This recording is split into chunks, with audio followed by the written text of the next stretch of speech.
International democratic institutions like the UN lost their moral ground and global credibility at the start of the war in Iraq. Their last residue of prestige is wasted in Syria during the war. The power vacuum that is left by the failure of these institutions is now filled by global leaders with fascist inclinations who are making personal bargains over the destinies of their people. These leaders are toying with these institutions more easily and more dangerously than we could ever imagine.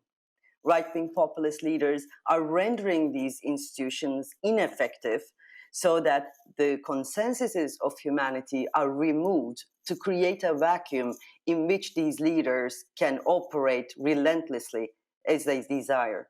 What is even worse is that these democratic institutions prove themselves to be completely incompetent when it comes to defending their principles.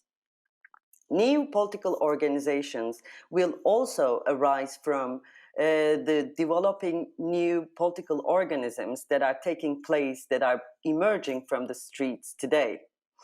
The protest movements around the world are reaching out and rising up.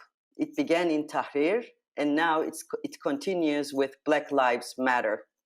Masses who are considered to be indifferent to global affairs and politics are now withdrawing their consent from this current representative system.